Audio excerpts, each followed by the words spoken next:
We're about making the ukwa. This is dried ukwa. I always send them to dry it for me from the village and bring it down here. So it's looking fresh, and you can see so fresh. They dried it, they preserved it very well down the village.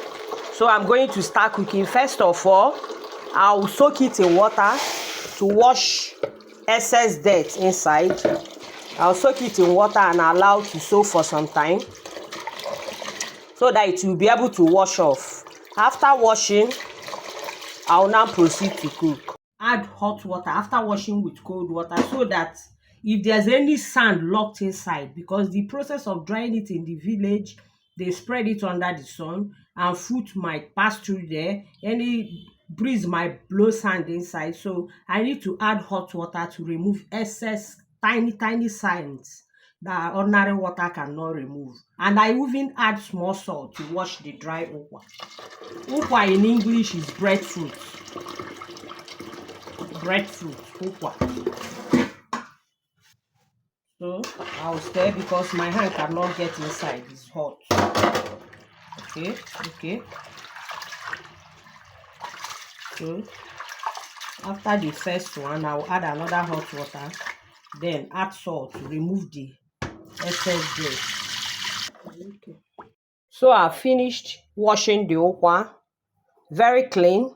So I'll put it on fire. When it boils, I'll now add my ungo, local potash made up of palm fruit and other materials they bring out from palm tree. I don't use that account. I use potash in cooking my ukwa. I've already soaked it in water, sieved it, so it's very clean.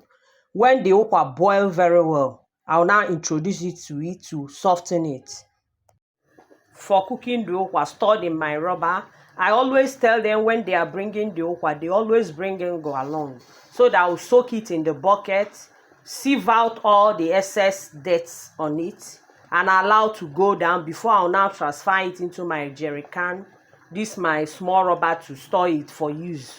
So I don't need to be soaking it whenever I'm going to cook. I'll now soak it in water. No, I always put it in this jerry can. So I'll now introduce it to the boiling ukwa now. The ukwa is boiling. So I'll put my ungo inside.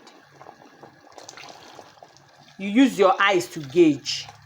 So you can see it has changed the color of the ukwa. So I'll stir it for some time. I'll stir it so that the ungo will mix up with the ukwa inside. Whether it has softened, you can see how creamy it is. Let's check it. So I'll scoop some and taste. Okay, it's remaining small. Based on special request, he said my August visitor said I should use abacha to turn the ukwa.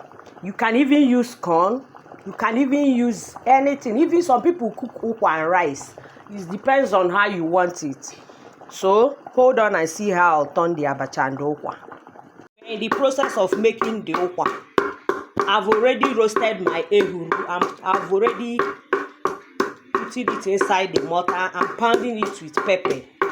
I'll show you what is ehuru.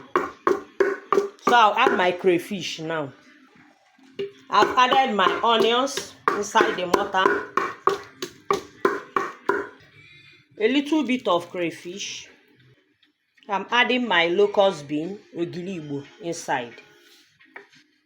Yes, the ukwa is done already. What is eating ukwa without the water? So I have to sieve out some of the water before I'll now mix other things, ingredients, and turn it up with oil. So I'm sieving the ukwa now. I have to sieve out the water. We always eat ukwa with water in my place where I'm coming from. Precisely Anambra people. So I'll now add my ukwa inside the mortar.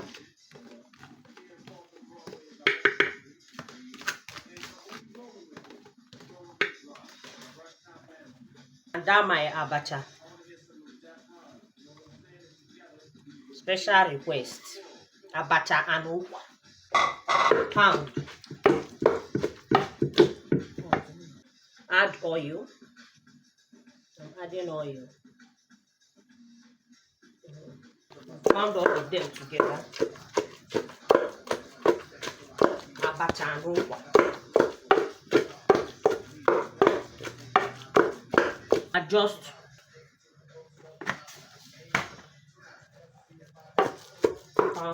I'll still return it in the pot to cook small. I'm just mixing up the abacha and ukwa now. So I'm dishing it out just to warm it more before serving it to my August visitors. We don't eat ukwa in my place without the water. It's a little bit of the ukwa seed. So cooler to make it